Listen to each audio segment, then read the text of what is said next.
인류는 다 죄인입니다. 모든 사람이 죄를 범하였으며 하나님의 영광에 이르지 못하더니 라고 성경은 말씀하고 있죠. 의인은 없나니 하나도 없으며 모든 사람은 다 죄인입니다. 그 죄인에게 하나님께서 말씀하신 바가 있습니다. 죄의 대가는 반드시 사망으로 치루라 말씀하셨죠. 그러면 모든 사람은 다 멸망해야 합니다. 여기에 하나님의 딜레마가 있습니다. 우리를 사랑하기 위해서 지으셨는데 사람이 죄 때문에 다 멸망할 수밖에 없게 된 것이죠. 그렇다고 하나님께서 우리에게 야, 네가 죄 지었으니까 네가 죽어라 이렇게 말하면 공의는 만족되지만 하나님의 사랑의 속성은 거짓말이 되는 겁니다. 제가 또 말씀드렸죠. 내가 너를 무조건 용서하마라고 말하면 사랑의 하나님은 만족되지만 공의의 하나님은 거짓말이 되는 겁니다. 그 하나님의 중요한 두 가지 속성이 있지 않습니까? 사랑과 공의입니다. 이 두 가지를 만족하면서 저와 여러분이 살 수 있는 방법은 딱 한 가지밖에 없었습니다. 누군가가 대신 죽어주는 겁니다. 그 대신 죽어주는 분은 두 가지 반드시 조건이 있어야 합니다. 첫 번째는 죄가 없어야 합니다. 그래서 하나님의 아들이 선택된 거예요. 여기에 신성이 담겨져 있습니다. 죄 없으신 하나님의 아들이 대속할 수 있는 것, 이게 하나님 예수 그리스도의 신성입니다. 두 번째는 반드시 사람이어야 합니다. 왜요? 신은 죽을 수 없으니까요. 죄 없으신 하나님의 아들이 그래서 사람의 몸을 입고 이 땅에 오셔서 십자가에서 죄를 대속의 죽음을 죽게 되신 겁니다. 이 교리 안에서 우리는 고백하는 게 있죠. 우리 예수님은 완벽한 하나님이시자 완벽한 사람이시다. 이 고백이 담겨져 있는 겁니다. 오늘 말씀은 교리 설교입니다. 우리 예수님이 하나님의 아들이시다. 신성을 강조하는 설교입니다. 요한복음의 주제가 무엇입니까? 하나님의 아들로 오신 예수 그리스도, 그 신성을 강조하는 게 요한복음의 주제이지 않습니까? 그래서 요한복음을 기록한 목적을 요한복음 20장 31절은 이렇게 말합니다. 들어보십시오. 오직 이것을 기록함은 너희로 예수께서 하나님의 아들 그리스도이심을 믿게 하려 함이요 또 너희로 믿고 그 이름을 힘입어 생명을 얻게 하려 함이로라. 아멘. 오늘 이 말씀 속에서도 예수님은 하나님의 아들이심을, 그 신성을 가지고 있음을 말씀하고자 이 성경을 기록했다는 것입니다. 오늘 말씀의 제목은 예수님은 하나님의 아들이시다라는 내용입니다. 신성을 설교하기 위함입니다. 오늘 본문에 보면 그 첫 번째 내용이 그 예수님의 신성, 이게 참 어려우니까 잘 따라오시기 바랍니다. 우리 안락교인들은 이 정도는 먹을 수 있는 성숙한 교인이 되었으라고 저는 믿었기 때문에 이 말씀을 준비한 겁니다. 오늘 이 말씀 속에 담겨져 있는 그 예수님의 신성, 그 예수님의 하나님 되심에 대한 이야기가 19절에 나와 있습니다. 우리 19절을 다 같이 읽겠습니다. 그러므로 예수께서 그들에게 이르시되 내가 진실로 진실로 너희에게 이르노니 아들이 아버지께서 하시는 일을 보지 않고는 아무것도 스스로 할 수 없나니 아버지께서 행하시는 그것을 아들도 그와 같이 행하느니라. 아멘. 이 말씀을 이해하려면 이 당시에 기업의 비밀을 전수하는 이 도제식 교육을 아셔야 이 본문이 이해가 되는 겁니다. 우리 하나님께서 아들 되신 예수님에게 이렇게 말씀하셨다는 거예요. 아들아, 이리 와라. 그리고 오게 하시고 내가 하는 걸 봐라. 그리고 내가 하는 것을 본 그대로 너도 해야 된다. 이렇게 말씀하셨다는 거예요. 이게 도제식 교육입니다. 이거는 이 당시에는 가장 중요한 원칙이 있었어요. 아버지가 아들에게만 전수하는 비밀입니다.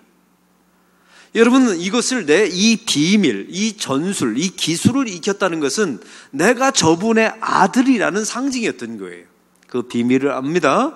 그 아버지와 아들 사이의 신비한 관계입니다. 이건 타 사람들이, 어떤 사람도 개입할 수가 없고 어떤 사람도 끼어들 수 없는 상황이 벌어지게 된 것이죠. 이 말씀의 의미는 이렇습니다. 나만이 그분의 아들이시다. 예수님 나만이 그 하나님의 하시는 것을 보았고 내가 지금 그 안에서 그분의 일을 하고 있다. 이걸 말씀하고 있습니다. 이 내용에서 가장 중요한 내용은 예수님께서 이렇게 말씀하셨죠. 19절에 아무것도 스스로 할 수 없나니. 한번 따라해 봅시다. 아무것도 스스로 할 수 없나니. 또 30절의 말씀을 보면 내가 아무것도 스스로 할 수 없노라 라고 말씀하고 있어요. 사랑하는 성도 여러분, 이 38년 된 병자를 고치시는 예수님을 보십시오. 하나님이 아들 안에서 행하셨던 일이라는 겁니다. 이 아들이 독자적으로 나의 능력과 나의 의지로 나의 선택으로 일한 사건이 아니라는 거예요. 그 아버지께서 나를 통하여 일하셨다는 겁니다. 하나님의 뜻이 예수님 안에서 이루어진 것입니다. 그래서 오늘 말씀의 가장 중요한 주제인 예수님은 하나님의 아들이시다. 이것의 의미는 이렇습니다. 우리 예수님은 독자적으로 일하시는 분이 아니라는 뜻입니다. 아들로서 아버지가 어떻게 일하셨는지 보아서요. 그리고 본 그대로 이 아들 대신 예수님께서 일하셨다는 일입니다. 스스로의 일이 아닙니다. 내가 결정해서 한 게 아니에요. 그래서 나는 아무것도 스스로 할 수 없나니라고 우리 주님께서 말씀하신 겁니다. 이 말씀 안에는 하나님의 뜻이 예수님 안에서 이루어진 것뿐이에요. 우리 하나님께서 예수님 안에서 일하셨다는 말입니다. 그래서 19절에 더 중요한 말씀이 있어요. 진실로 진실로 너에게 이르노니. 한번 따라해 봅시다. 진실로 진실로 너에게 이르노니. 이 진실로 진실로라는 단어는 오직 예수님만이 쓰셨던 단어예요. 제자들은 단 한 번도 이 단어를 쓴 적이 없어요. 그러면 이 진실로 진실로라는 원어 헬라어는 이런 의미입니다. 아멘, 아멘이라는 뜻이에요. 그대로 이루어지기를 원합니다. 나는 스스로 할 수 있는 것이 없습니다. 내 안에서 하나님께서 일하신 것뿐입니다. 이게 예수님의 신성을 말하는 거예요. 왜요? 내가 일한 것이 아니라 내 안에서 하나님이 일하셨으니까요. 그래서 예수님은 나는 스스로 한 것이 아닙니다. 스스로 할 수 있는 것이 아무것도 없습니다. 아멘, 아멘. 그것대로 이루어지기를 제가 원합니다. 이렇게 고백했다는 겁니다. 이것이 바로 예수님은 하나님의 아들이시다라는 의미라는 거예요. 우리는 자꾸만 예수님은 신이십니다. 하나님이십니다. 그분은 하나님의 아들이십니다. 그러면 그분의 기적을 자꾸만 생각해요. 그분의 능력이 나의 능력이다. 그런데 성경은 그걸 말하고 있는 게 아닙니다. 성경이 말하는 예수님의 신성은 주님, 저는 제가 스스로 할 수 있는 것이 아무도 없습니다. 하나님이 내 안에서 일하셨을 뿐입니다. 이게 예수님의 신성이었다는 거예요. 저와 여러분은 그러면 예수님을 하나님의 아들로 여러분은 믿고 계십니까? 예, 정말 믿고 계시나요? 우리는 도대체 뭘 믿고 있는 겁니까? 그 예수님의 능력이 나의 능력이 되는 것을 믿었다고 이 말씀을 믿고 있는 겁니까? 오늘 성경은 그런 이야기가 아니에요. 38년 된 병자를 고치셨으니까 나는 그 기적의 예수님이 신이라 믿습니다. 이런 내용이 아니었던 거예요. 오늘 말씀의 내용은 이렇습니다. 하나님의 일은 나의 삶 속에서 하나님이 먼저 시작하셨어요. 그리고 그 하나님이 이루셨어요. 내가 그 하나님의 일에 끼어든 건 없다는 의미입니다. 나는 아무것도 스스로 한 것이 없습니다. 이게 바로 예수님은 하나님의 아들이십니다라는 믿는 내용이라는 거예요. 나는 나 스스로 나의 주도적으로 내 인생을 끌어가지 않겠습니다. 오직 예수님이 내 인생을 끌어가는 주인이십니다. 이게 바로 예수님은 하나님의 아들이십니다라는 내용이라는 겁니다. 저는 스스로 내 인생을 꾸려가지 않고 나의 능력과 세상의 힘을 동원해서 나의 안전과 나의 행복을 구하려 하지 않겠습니다. 오직 예수님만으로 나의 행복과 나의 안전을 구하려고 하겠습니다. 이게 예수님의 신성을 믿는 사람이라는 겁니다. 우리가 군대에 가면 첫 번째 훈련소에서 하는 게 있어요. 우리 남성들은 기억하시죠? 옷을 다 벗습니다. 싸제 옷을 다 벗어요. 그리고 군복을 줍니다. 근데 놀라운 일이 있어요. 군복을 주는데 이 명찰을 다는 걸 남자애들한테 시켜요. 여러분, 남자들이 바느질을 해본 경험이 있을까요? 없을까요? 없지요. 단 한 번도 없어요. 할 줄 아는 사람들이 한 명도 없어요. 근데 조교가 이제 시범을 보이는 겁니다. 다 바느질을 하면서 이렇게 뜨는 거다. 내가 본 대로 하라고 말해요. 그리고 시킵니다. 애들이 해냅니까? 못 해냅니까? 못 해내요, 처음에. 여러분, 이걸 다 세상에서 대학 나오고, 저는 이런 생각이 들었어요. 이거 다 오바라고 쳐서 처음부터 주면 얼마나 좋냐. 근데 애들이 삐뚤삐뚤. 또 안 되면 얼마나 욕을 먹는지 몰라요, 조교들한테. 이때 군대가 가르쳐주고 싶은 게 있어요. 뭘 가르쳐주고 싶은 줄 아세요? 너는 너 스스로 아무것도 할 수 있는 게 없다라는 것을 가르쳐주고 싶은 겁니다. 너는 너 스스로 지금까지 우리 아이들을 보세요. 다 주도적으로 지 마음대로. 요즘 또 외아들이 얼마나 많습니까? 지 뜻대로 주장하면서 세상에서 살았어요. 이러면 군대가 안 되는 겁니다. 이러면 군대가 당나라 군대가 돼버려요. 그래서 충성을 가르쳐야 되고 복종을 가르쳐야 되거든요. 그러면 그 첫 번째 단계가 뭐예요? 나는 나 스스로 아무것도 할 수 있는 게 없다. 나 스스로 할 수 있습니다. 나에게는 능력이 있습니다. 나에게 권세를 주십시오. 큰 일을 하겠습니다. 이 사람은요, 자기 자신을 신이라고 믿는 자기 숭배주의자에 불과합니다. 오늘 성경은 이걸 말씀하고 싶었던 거예요. 매 순간순간마다 주님, 저는 제 스스로 할 수 있는 게 아무것도 없습니다. 그리고 말하죠. 진실로 진실로 아멘 아멘. 주님, 그렇습니다. 제가 그런 존재입니다. 나의 삶 속에서 큰 일, 위대한 일이 있다면 내가 한 게 아니라 내 안에 계신 예수님께서 나를 통하여 일하셨을 뿐입니다. 아멘 아멘. 그렇게 되기를 원합니다. 이게 성도의 인생이며 예수님은 하나님의 아들이시다. 이걸 믿는 사람들이라는 겁니다. 외국 사람들이 한국 사람들의 언어 가운데 제일 싫어하는 단어가 있답니다. 이거 심포지움이나 학술 회의에서 항상 지적받는 거예요. 그러니까 외국 사람과 이 심포지움을 하면 한국 사람의 학자들이 항상 지적받는 게 뭐냐면, 한국 사람들의 언어 가운데 학술 발표를 하다가 내가 생각하기에는, 이 말을 하면 바로 지적당합니다. 그런 거 하지 말고 객관적인 근거만 대라고. 하나님의 백성들도 마찬가지입니다. 신앙생활에 있어서 가장 조심해야 될 게 이거예요. 내가 생각하기에. 성경은 우리에게 그런 거 물은 적이 없어요. 성경이 뭐라고 말씀하시냐, 하나님께서 뭐라고 말씀하시냐, 그분은 누구시냐, 이것만 묻고 있는 겁니다. 나는 아무것도 스스로 할 수 있는 것이 없노라. 이 고백하는 사람들이 예수님은 하나님의 아들이시다, 이걸 믿는 성도인 줄로 믿습니다. 이제 다시 묻습니다. 여러분은 예수님이 하나님의 아들이시다, 이걸 정말로 믿고 사는 성도가 맞습니까? 여러분은 주님 앞에서 나는 스스로 아무것도 할 수 없습니다, 오직 주님께서 주도성을 가지고 내 인생을 끌어가실 분입니다, 아멘 아멘, 그대로 이루어지길 원합니다, 이렇게 고백하고 계시다면 여러분은 정말 믿고 있는 겁니다.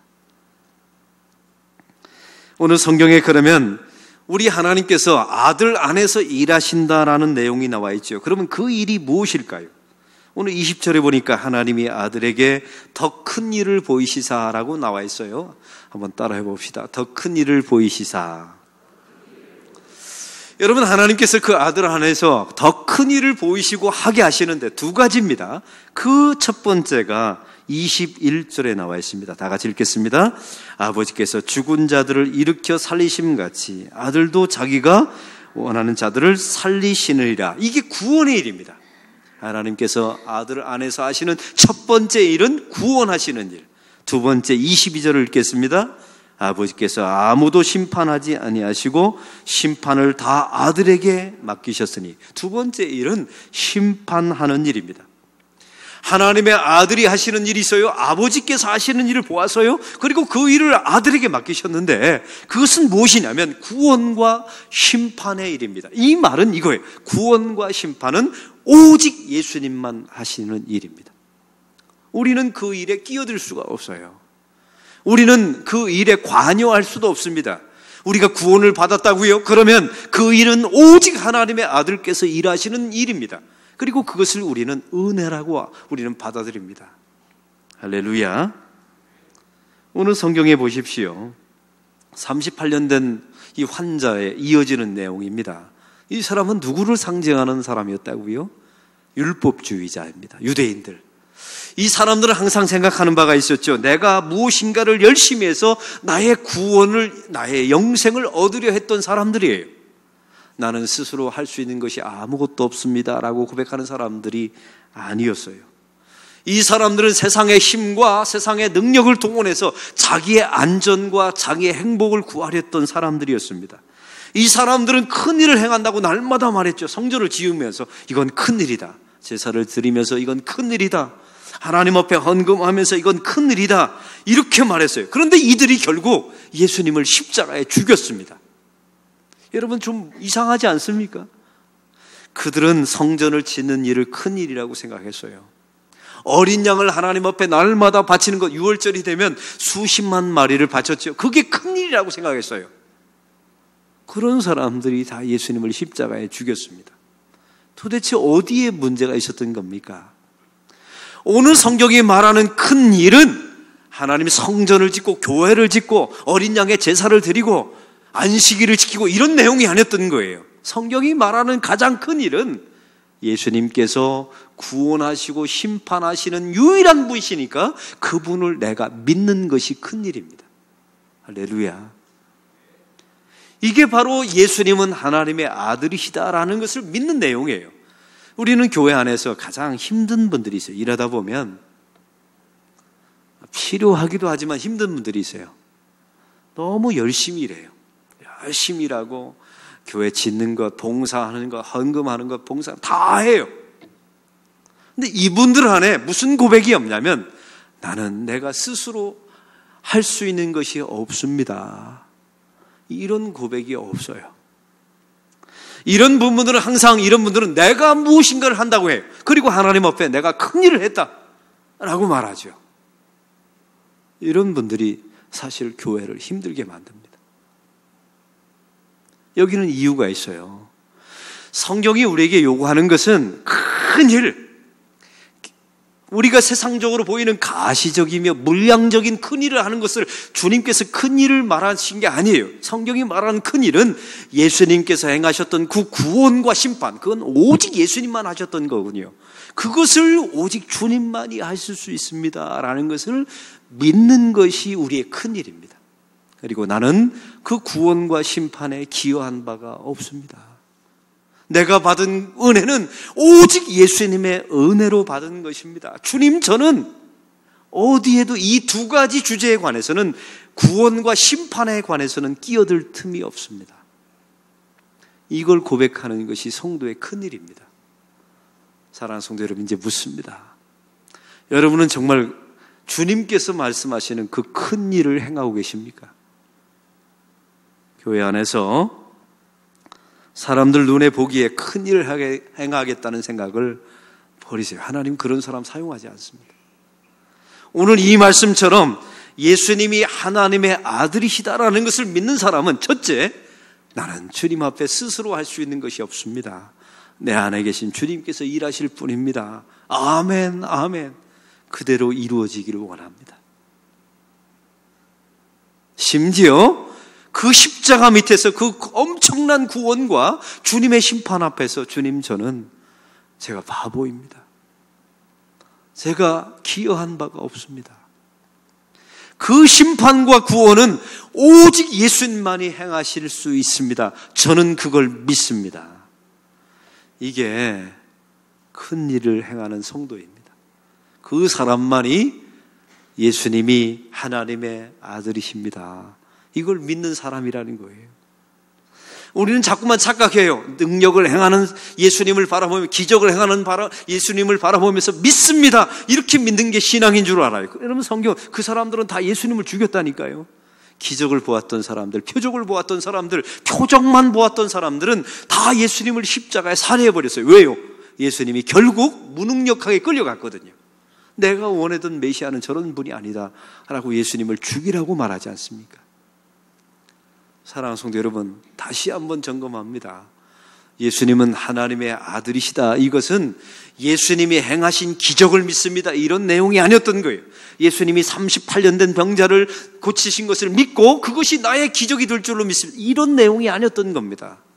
이 말씀의 내용은 내가 스스로 한 것이 아무것도 없노라. 주님, 저는 제 신앙생활에 있어서 스스로 할 수 있는 것이 아무것도 없습니다. 내 안에 주도권을 오직 예수님께 내어드립니다. 주님이 시작하셨으니 주님이 이루어 주옵소서. 아멘, 아멘. 진실로, 진실로 이것이 이루어지기를 원합니다. 이런 고백하는 사람들이 예수님은 하나님의 아들이시다, 이걸 믿는 사람이라는 겁니다. 그리고 그 예수님께서 하셨던 큰 일, 그 구원과 심판에 그것은 오직 예수님의 고난이며 예수님의 사역이며 저는 그것에 기여한 바가 없습니다. 저에게 구원이 주어졌다면 그건 주님이 주신 오직 은혜입니다. 이걸 고백하는 사람이 예수님은 하나님의 아들이시다, 이걸 믿는 사람이라는 겁니다. 저희 교회에 아주 참 신기한 집사님이 한 분이 계세요. 이분은 연세가 많으신 여자 집사님이신데 불교를 오래 믿다가 개종한 지 한 3년 정도 되셨어요. 근데 이분은 예전에 두 아들을 성직자로 키워내셨어요. 첫째 아들은 목사, 둘째 아들은 스님. 저는 영화에만 있는 내용인 줄 알았더니 우리 교인 가운데 계세요. 이분이 지금 대전에서 입원해 계셨어요. 아들이 거기 계시니까 거기서 치료를 받고 계시는데 참 기가 막히죠. 아들 하나는 목사님, 하나는 스님이에요. 이 부모님이 아마 갈등을 굉장히 많이 했나 봐요. 내가 도대체 어느 종교를 믿어야 되나? 안 그래도 또 오래 불교를 믿었는데 말이죠. 근데 이분이 개종을 했어요. 예수를 믿기로. 근데 교회를 오면 이분의 특성이 있습니다. 저 앞에 있는 예수님 사진에 합장을 하세요. 그분이에요. 그래서 제가 말했죠. 집사님, 그건 예수님이 아니십니다. 그냥 웃으시라고 제가 한 거고. 그랬더니 이분이 그래요. 목사님, 저도 인사한 것 뿐입니다. 그분께. 그 인사 방식이 이런 것 같아요. 그 다음이 중요해요. 저한테 오시면 목사님, 제 머리에 항상 손을 얹고 안수해 주세요. 기도를 부탁해요. 뭐 거기까지는 좋아요. 항상 저희 옆 동네, 옆 아파트에 사시거든요. 길에서 만나면 제 어깨를 항상 이렇게 감싸세요. 뭐 하나도 시험되지는 않아요. 왜냐면 연세가 높으신 분이니까. 제 어깨를 감싸면서 이러시는 겁니다. 목사님, 예수 잘 믿어서 부자 되세요. 그래요. 예수 잘 믿고 부자 되세요. 돈 많이 버세요. 그래요. 근데 이게 진실된 말이에요. 그분은 저한테 최고의 덕담을 해주시는 게 그거예요. 제가 뭐라고 대답해야 합니까? 목사한테 그딴 소리 하지 마세요, 이렇게 말해야 합니까? 제가 그 말을 들으면서 이런 생각이 들었어요. 하나님, 이런 분이 이제 예수를 믿기 시작했습니다. 예수님이 하나님의 아들이시다라는 것을 이분이 이제 알게 해 주십시오. 나는 하나님 앞에 기적을 보고 돈 벌고 육체 질병을 고치는 그 예수님의 기적을 믿는, 그 신성을 믿는 분이 아니라 나는 스스로 할 수 있는 것이 아무것도 없습니다. 아멘, 아멘. 그렇게 되기를 원합니다. 심판과 구원은 오직 예수님만이 하실 수 있습니다. 나에게 구원이 주어졌다면 이것은 나의 공로와 나의 행위가 아니라 오직 주님의 은혜입니다. 이걸 우리 이 집사님이 알게 해 주십시오. 제가 그분을 정죄하지 않았어요. 왜냐하면 처음 시작하는 분이니까. 이제 묻습니다. 여러분 잘 시작하셨죠? 그리고 잘 이렇게 진도 잘 나가고 계시는 거 맞죠? 그 예수님의 기적, 예수 믿으면 목사님 돈 많이 버세요. 그 다음 또 그분이 중요해요. 목사님, 제가 되도록이면 헌금 많이 할 테니까 부자 많이 되세요. 이분은 그 교회 헌금을 제가 다 가져가는 줄 아나 봐요. 근데 이런 분들이 예수를 잘 믿어서 주님 앞에서 제가 스스로 할 수 있는 게 없습니다. 아멘, 아멘. 그리고 심판과 구원은 오직 예수님만이 하실 수 있고 저에게 주어진 그 은혜는 오직 주 예수의 은혜입니다. 이걸 알게 될 날이 반드시 오게 될 줄로 믿습니다.